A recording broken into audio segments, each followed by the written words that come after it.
喜爱音乐的白鲸。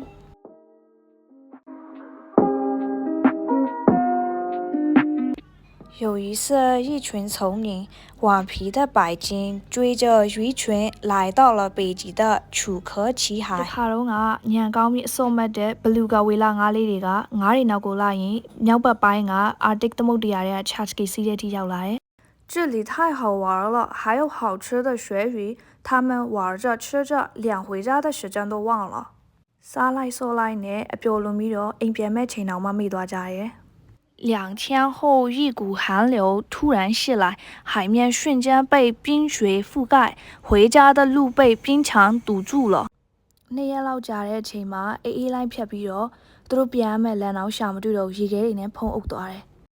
白鲸们慌了，他们拼命用脊背撞击冰墙，可冰太厚了，他们绝望地叫着。ဝေလာငါးလေးတွေကစိတ်ပြတ်စွာအော်ဟစ်နေရဲ့သူတို့ကရေခဲတွေအရန်ထူတော့ဘလို့မှထွက်လို့မရဘူးဖြစ်နေရဲ့正巧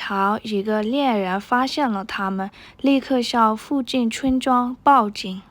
မုတ်ဆိုးတယောက်ကမြင်တွေ့ပြီးတော့မှအနီးနားမှာရှိတဲ့ရွာကိုအကြောင်းကြားလိုက်တယ်။人们得知白鲸遇险，纷纷赶来凿冰救援，还带来了好吃的食物。但天气太冷，刚凿开的冰很快就冻小了。只好向政府发电报请求援助。不久，直升飞机和破冰船赶来了，开出了一条20多千米的通道。可白鲸一动不动地挤在一起，他们害怕那座高大的破冰船。这时，一个船员说：“白鲸喜欢音乐，是海上的百灵鸟。放音乐试试。”于是船上响起来蓝色多瑙河的旋律，奇迹发生了。白鲸一边欣赏音乐，一边跟着破冰船慢慢游出冰区，进入深海。白鲸终于得救了。တခါတော့ညံကောင်းပြီးအစောမတ်တဲ့ဘလူးကဝေလာငါးလေးတွေကငါးအလီနောက်ကိုလာရင်းနဲ့အာတစ်ရဲ့ Chachki စီးတဲ့ထိကိုရောက်လာတယ်။သူတို့ဟာစားလိုက်တောက်လိုက်နဲ့အစောမတ်ပြီးတော့အိမ်ပြန်မဲ့ချိန်တော်မှမိသွားခဲ့ကြတယ်။2ရက်လောက်ကြာတဲ့ချိန်မှာပင်လယ်ပြင်ရေခဲတွေဖုံးသွားပြီးတော့အိမ်ပြန်မဲ့လမ်းတော်မှရှာမတွေ့တော့ဘူးဖြစ်သွားကြတယ်။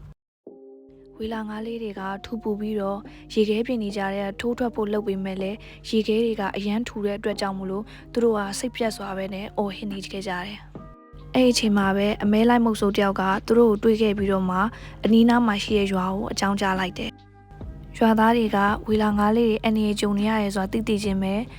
ရေခဲပြင်ကိုခွဲဖို့ရောအစားအစာတွေရောယူလာပေးကြတယ်။ဒါပေမဲ့ရာသီဥတုကအရန်အေးတဲ့အတွက်ခဏလေးအတွင်းမှာပဲရေခဲတွေပြန်ဖြစ်သွားတယ်။အဲ့ဒါကြောင့်မို့လို့အစိုးရရုံးကိုပဲအကူအညီတောင်းခဲ့တယ်။တိတ်မကြခင်မှာပဲရဟတ်ရင်လည်းလာခဲ့ပြီးတော့မှရေခဲခွဲတဲ့သင်္ဘောကလည်းသူတို့အတွက်လမ်းဖောက်ပေးခဲ့တယ်။ဒါပေမဲ့အဲ့ဒီသင်္ဘောကိုဝေလာငါးလေးတွေကကြောက်လွန်းလို့အတူတူစုပြီးဘယ်မှမသွားပဲနေနေတယ်။အဲ့ဒီအချိန်မှာပဲသင်္ဘောသားတယောက်ကဒီဘလူးကဝေလာငါးလေးတွေကပင်လယ်ပြင်မှာရှင်းနိုင်တင်ကေးနဲ့တူတယ်။သူတို့ကတချင်းကြိုက်တယ်။အဲ့ဒီကြောင့်မလို့သူတို့လမ်းပြပေးဖို့အတွက်တချင်းလေးဖွင့်လိုက်ဆိုမှပြောလိုက်တဲ့အတွက်ကြောင့်မလို့